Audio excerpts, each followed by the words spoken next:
Hi, everybody. Raina here. We are getting ramped up for another episode of Book Banter. Tonight, I will be talking with Darby Baham. She's been on Book Banter before, and I've done some other events with her. And I love doing these events with her because we get to reconnect and talk about all things books and all other things. She's an author. She's a storyteller. She's on a mission to make women like herself feel seen and believe that love is possible for them. Darby began writing for the Washington Post in 2016, using all her doubts and hopes and fears to connect with 2.5 million subscribers. She then took all of that and started writing a fiction series, a romance series for Harlequin Books. This has been released in the US and overseas. This is the fifth book in her Friendship Chronicles series, which is just impressive in itself.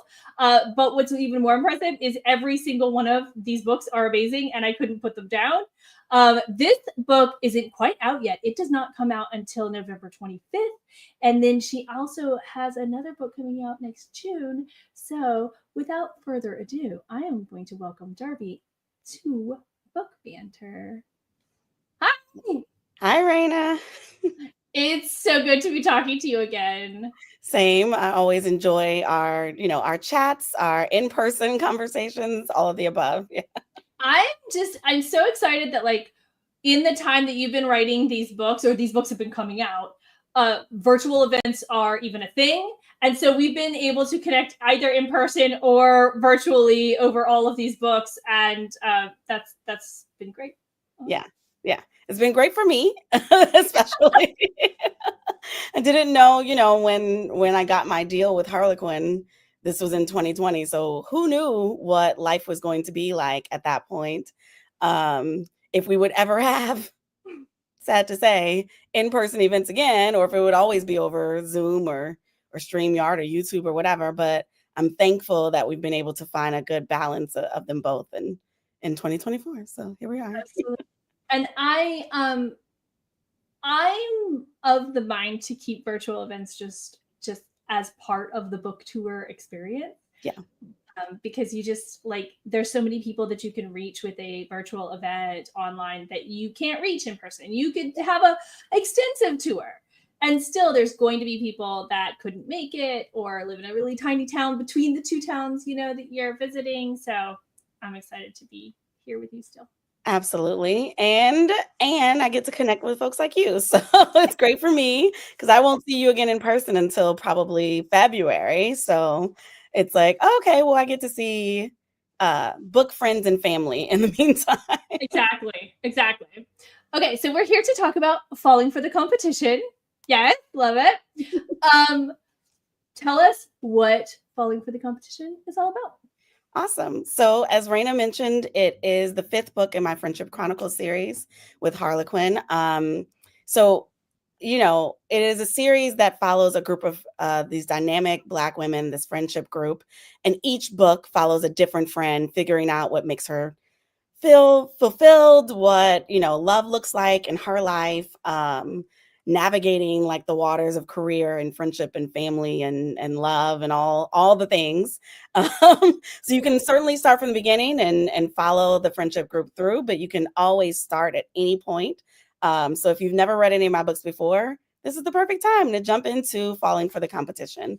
It follows two mid-30s folks who are going back to school to get their MBA for completely different reasons. They have completely different takes on what it means to be successful, but they both are extremely accomplished in their own right.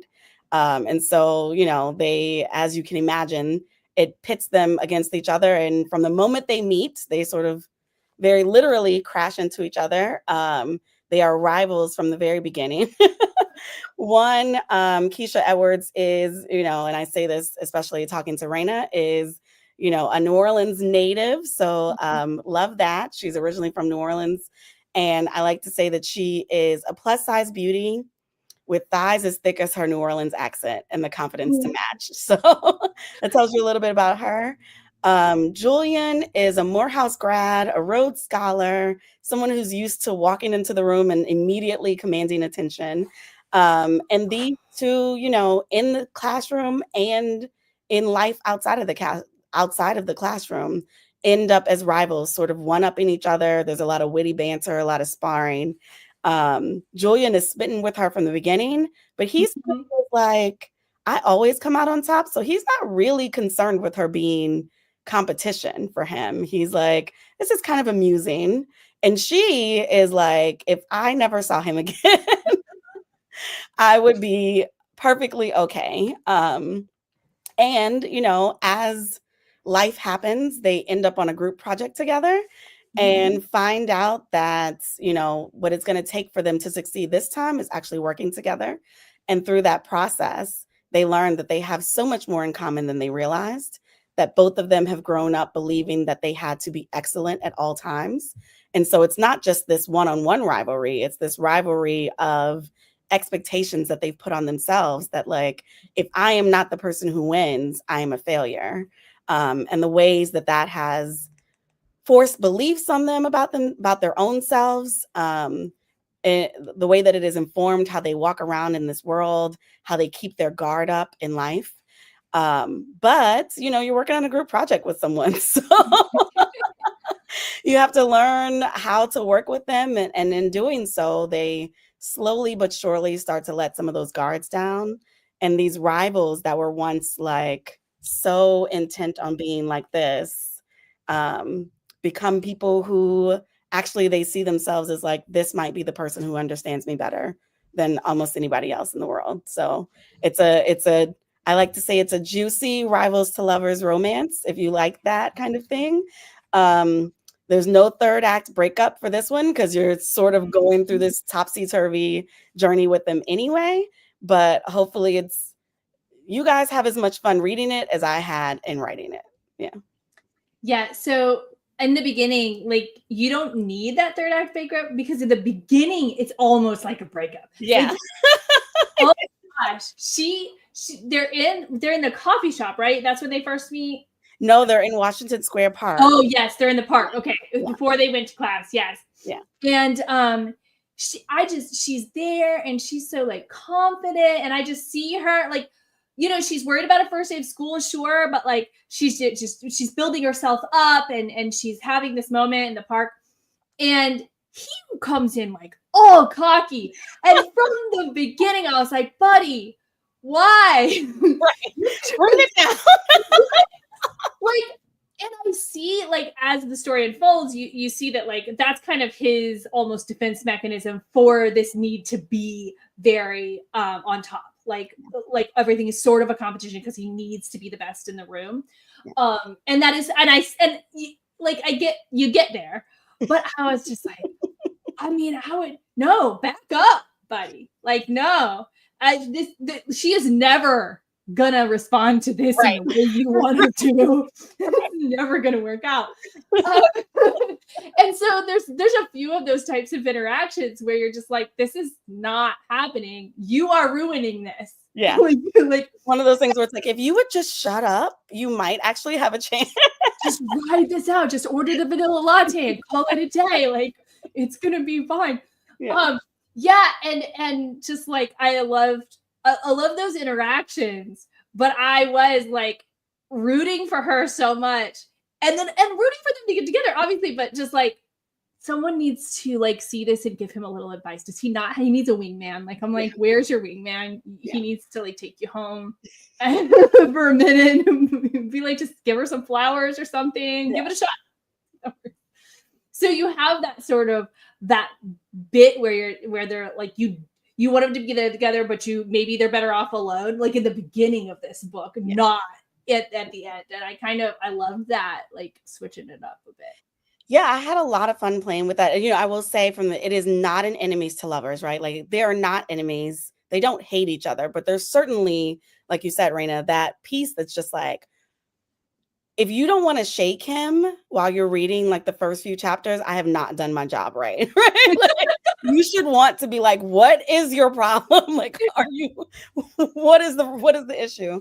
And, you know, in my personal life, I am not someone who's like drawn to that kind of, you know, I think about like, did you ever watch soap operas growing up? Yes. Yeah. So, My mom watched them constantly. So yeah, like they were on. yeah.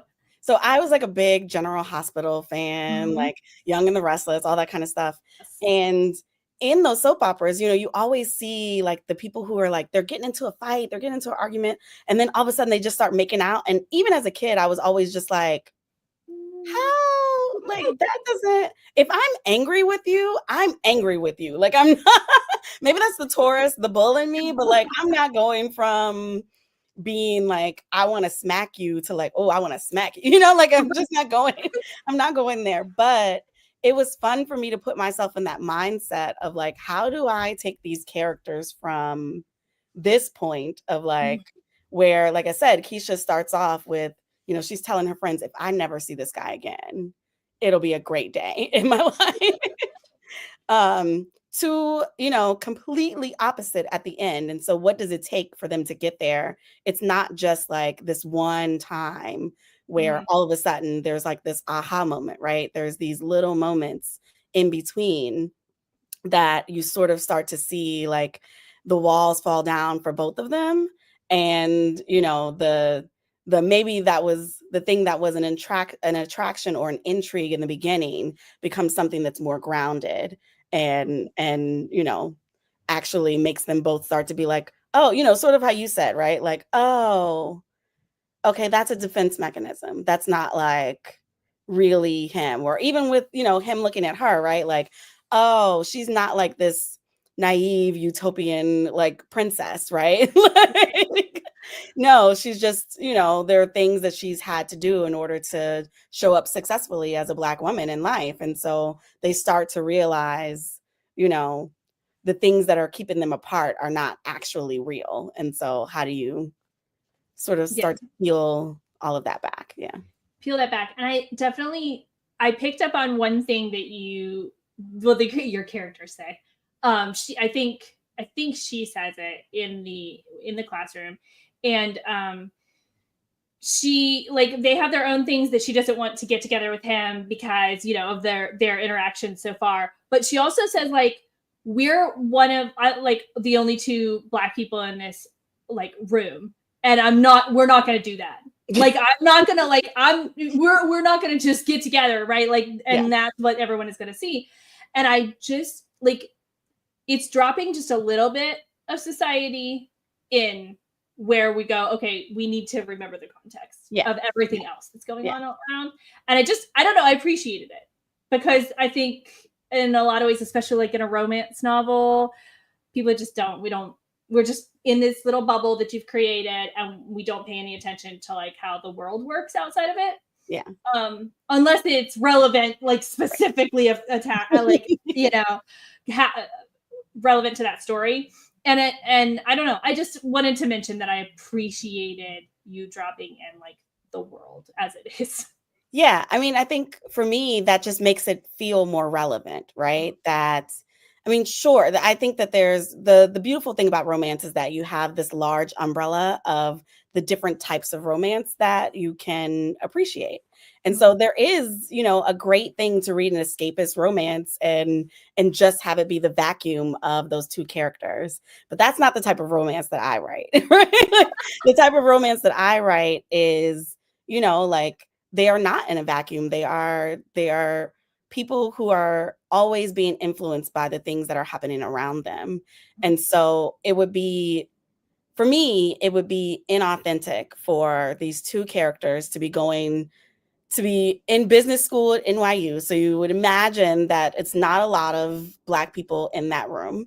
They are both used to being like number one top dog, and now they're being pit up against each other. Well, what are some of the things that, yes, you might be thinking personally, like, I don't like this person, but it's going to be, at least I would think, you'd be influenced by like, yeah, but I may not like him, but I don't want to like diss him. I don't want to show him up. I don't want to, at least that's what Keisha's thinking, right? Like, I don't want to, I don't want to come off as like, oh, this Black woman and this Black man don't like each other, right? So she has all of that sort of in her mind, even as she's like, this guy is so arrogant. And like, and I want to like make him know that his way of looking at the world is not the only way of looking at the world. So I don't know. I think to me that makes the characters feel more real. Yep, for sure. Yeah. It absolutely does. And then of course you pull in the friends, which I love because you're the Friendship Chronicles.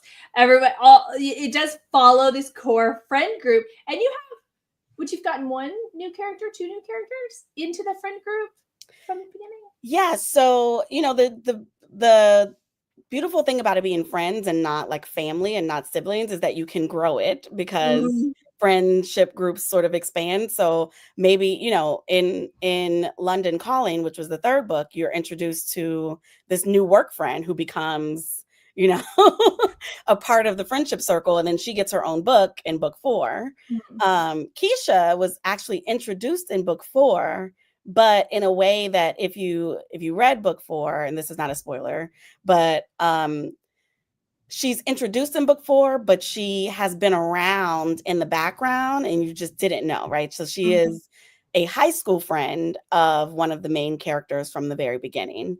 And so she's sort of like introduced back into the universe that the reader knows to be true because Reagan, who's the friend from the Shoe Diaries, she's moved to New York, which is where Keisha lives. So it's like, to me, that's just sort of, that's kind of real life. Again, it's like, well, when I left DC, or when I left New Orleans and moved to DC, and when I left DC and moved to New York, each of those times I was building on to the friendship group that I already had. I wasn't necessarily replacing friends. So I still have my close friends from back home that, who have now become friends with my college friends who I was with in DC, who have now become friends with my friends in New York.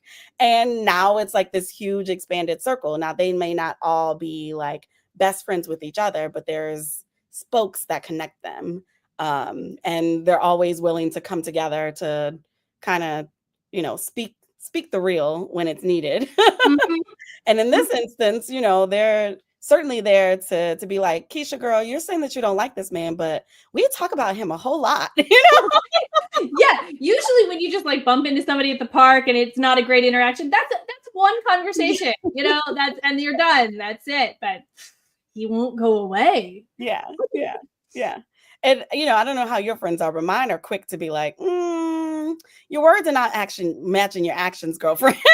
Yeah, you gotta have a few of those friends, that after like a conversation or two, they'll be like, you've noticed this, right? Have you not noticed this? Because we all notice. This is real. Yeah, you've got to have those people that'll just speak kindly, but speak the truth to you. Yeah. Over some champagne, so you don't feel like you're being attacked, right? Right. You're not being attacked, but like maybe I can see, because I'm not in it, I can see what you can't see, right? And the thing that I enjoy about, I'm biased because I write it, but the Friendship Chronicles is a first person point of view. So you are like in that particular person's head, but the friends allow you to sort of like get that external viewpoint, right? To be able to say, I know you think this, but here's what we're seeing. Yeah, and sometimes you just need somebody to be like, have you noticed this? Right. and then just let it go. Just leave that little seed. I'm gonna plant this little seed here. We'll circle back in a week. Let's see what you think. Yeah, like that's my job. But just so you know, we're here for you either way. But yeah, exactly. Okay, so Linda has a question. If you did not write romance, what would you write? Oh gosh, I mean, or do you ever want to write anything that isn't romance? I mean, I think as long as it's telling women's stories, I'm down for any type of genre. I love romance, obviously. But I mean, I didn't grow up reading romance. So it's not like I have this where it's, I talk to some people sometimes, they're like, I've been reading romance since I was 10. And I was like sneaking books off my mom's shelf. That wasn't me. I didn't really fall in love with romance until my 20s. And that was kind of in a tricked way. People didn't, I was trying to get back into reading for leisure. Cause when you go to college, like you're just reading like all the books that you're supposed to read. And I wanted to get back into reading things for pleasure. And friends of mine started recommending books, but they weren't recommending them like, hey, here's this romance novel that you should read. They're like, here's this book that I think you would really resonate with. Here's this book that has these 3-dimensional characters that, you know, you would really love. You would feel like, oh, these are just like your people, your friends, you. And lo and behold, those were romance novels. I was like, oh, huh. It wasn't, in my head, when I was younger, I thought of romance for me was like Fabio on the cover. Yeah. And again, nothing wrong with Fabio on the cover, but I just, as a young Black girl growing up in New Orleans, did not relate to Fabio on the cover. No. It just wasn't, my jam. So that's a long way of saying that basically I started off just having a love for writing women's stories. So it wasn't necessarily that I got into writing being like, I want to write romance, right? I just happened to fall in love with romance. And so I enjoy the opportunity to like bring you through all the twists and turns, even though there's going to be a happy ever after at the end, right? Mm-hmm. But if I have an opportunity to write women's stories, regardless of genre, I'm always going to be in a good place and in a happy place for myself. Nice.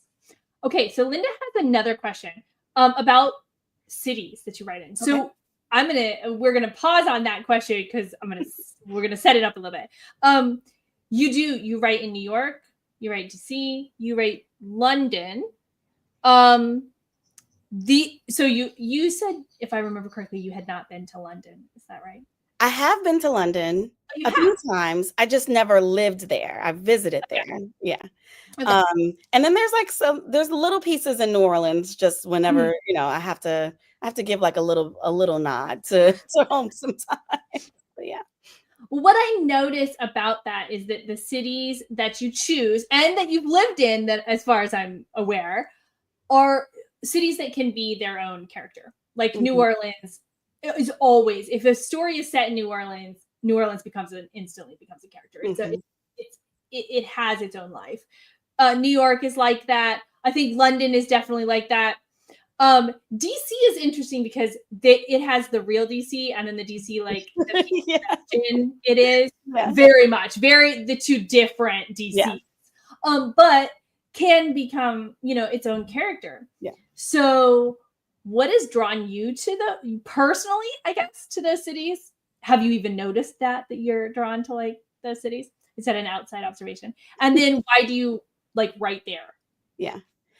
I mean, personally, I certainly have noticed that. And I think this is absolutely just being that I'm from New Orleans, not to give it too much credit, but I do think that it has something to do with that I'm personally drawn to cities that have distinct stories about them, that have like traditions and cultures. I always say that like I'm drawn, and it doesn't have to mean that it's a big city, because I don't think that, New York is a big city, but like DC is not.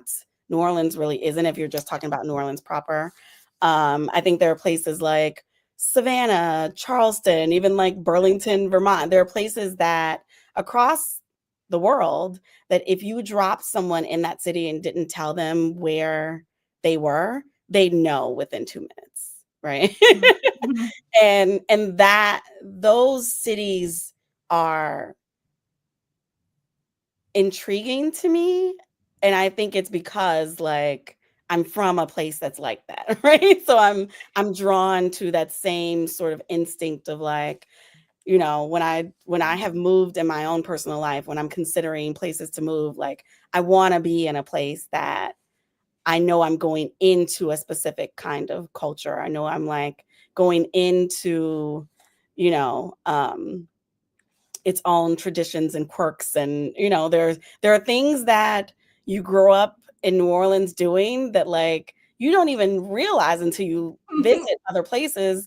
Like, I think I've said this to you before, Raina, like I grew up playing parade with my siblings and my cousins with all the beads that you got from, because what are you going to do with all those beads after you catch them at the parades? Well, you play parade at home.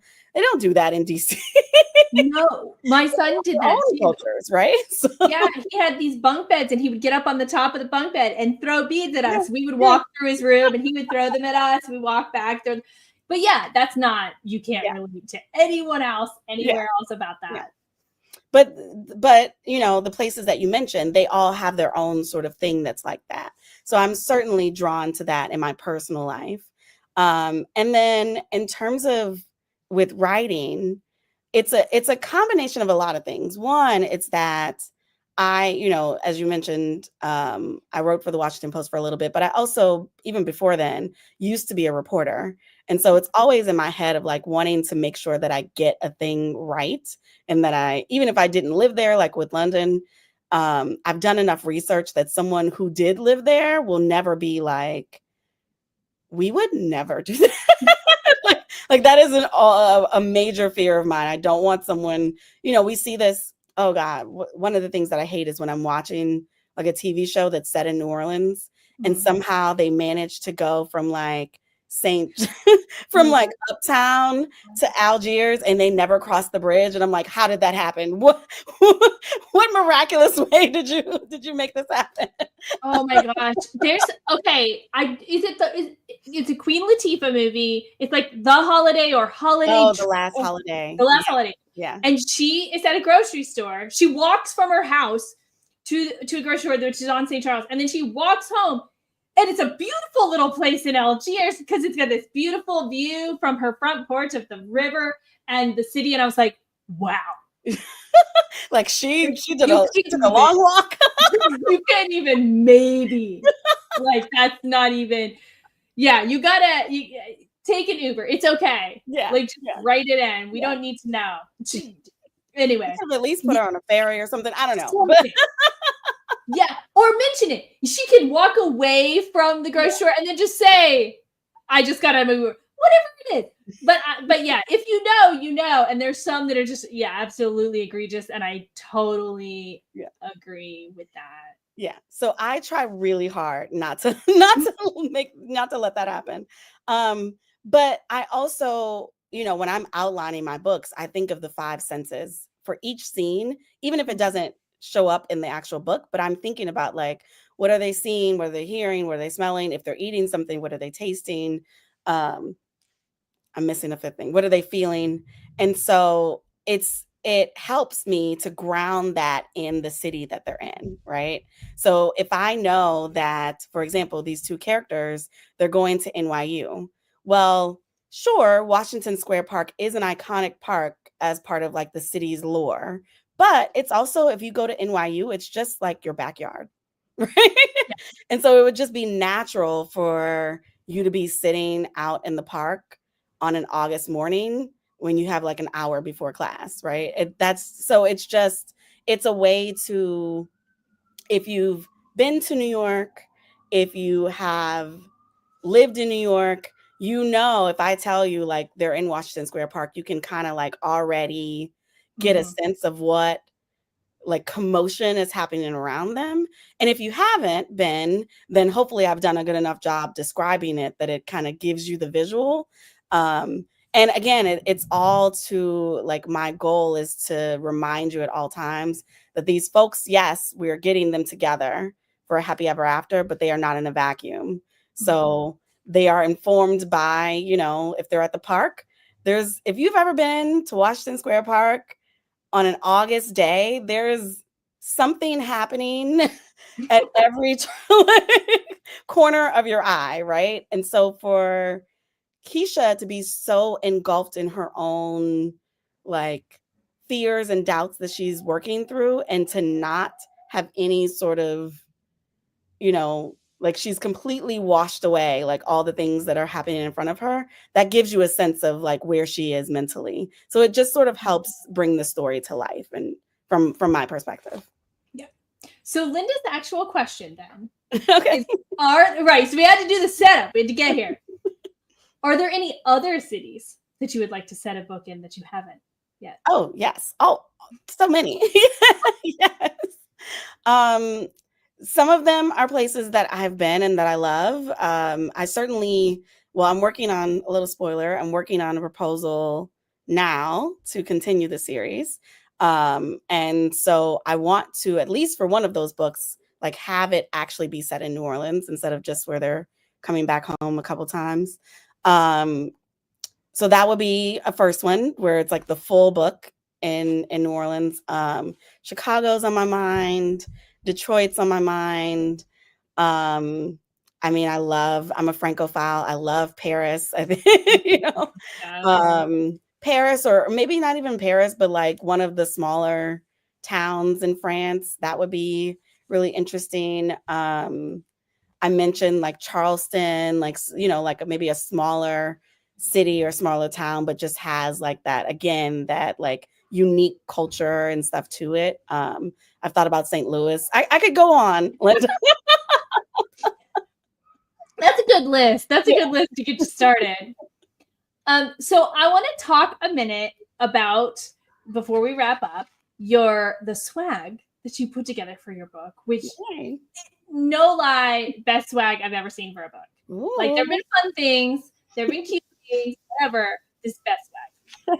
So, and I'm going to show it to you, and we're going to tell everybody how they can get it. You made these little records. And yes, it has a real record inside. Oh my gosh. What is happening is Darby signed it, and it's got a QR code. So you can, it will take you straight to the Spotify playlist that Darby's made for this book. And she has playlists for all of her books. So once you do this and you go there, you've got like access to all of those playlists. Yes, like this is amazing. I don't know if you just came up with this on your own or someone pitched this to you or where you came up with this, but I'm in love. Yeah. Well, first of all, I love that you love it. That was like a midnight idea kind of thing. It came from a couple different places. So one, Raina, I think you know this. I've done like a promo box for each book. Yes. And in that promo box, I'm always sort of thinking about, like, what's the theme? Like, what am I going to do differently this time? I'd already done a New York theme for the last book, for her New York Minute. So I didn't want to do another New York theme for this one. So I was like, okay, what can I do differently? What can I do differently? And I was thinking about just putting like a bunch of Easter eggs in this box where it was like, oh, if you like, maybe you're like, why is there chai tea in this box? Well, you read the book and you find out that like chai is like her favorite drink, and there's a few instances that are important throughout the book where that comes up, that kind of thing. Well, the record is because one of the things that she and Keisha and Julian bond over, is music, but also very specifically, he has this really like envious to me record collection. And you come to find out that it's a record collection that was passed down from his dad, and her dad also has this really amazing record collection. And I'm always trying to build my own up. And so I was like, wouldn't it be really cool if I did something that like spoke to the record collection, the bonding that they do over that. And I was like, oh, could I do like something where I did a record? Is that even possible? They're like, yeah. And so it is actually possible to get it on the vinyl, but like very expensive. So I was like, okay, well, how can we like tweak this a little bit? And as you said, I do a Spotify playlist for each book. QR codes are an amazing thing these days. So I was like, oh, well, what if we just put the QR code on the vinyl record? And that way it can be like this commemorative, like, physical copy for anyone who, like me, is trying to build up their vinyl collection. But you can also just like, you get first dibs on getting to the playlist, and, you can listen to it on your phone, on your Siri, on your Alexa, like, anything like that. So it's pretty good too. Darby's really good at making playlists. So you want a record? You can get one. I'm going to put in the comments right now. If you pre-order your book from Blue Cypress Books, and the link just went into the comments, you get the book, you get a signed book plate, and you get one of these lovely buttons. So do that. You have until November 25th. That's when the book comes out. So anyone who pre-orders it, which means before the 25th, will get the record. after that, you'll get the book, and it's amazing. But if you want the record, you have to pre-order the book. And you have to pre-order it from Blue Cypress. So you can use that link, or you can go to their website and search for Falling for the Competition, order it that way. Super excited to partner with Blue Cypress for that, because I was like, are you guys gonna think that this is just like a wacky idea? No, it's amazing. Like, we love it. Yeah. One of the things that we're always trying to do is something different. Like, everyone has done the same old thing, everyone's seen the same old thing, but if we just want to have fun with it, and this is so right up our alley, like what we're doing. So I think we did it. We made it to our time. So I just wanted to thank everybody for watching. I see you out there, and order Darby's book. And yes, yay! And Darby, thank you so much for joining me again. Thanks for having me, Raina. I always enjoy talking to you, so I really appreciate this opportunity. Absolutely. So thanks, everybody. Have a good night. Thanks, everyone. Bye.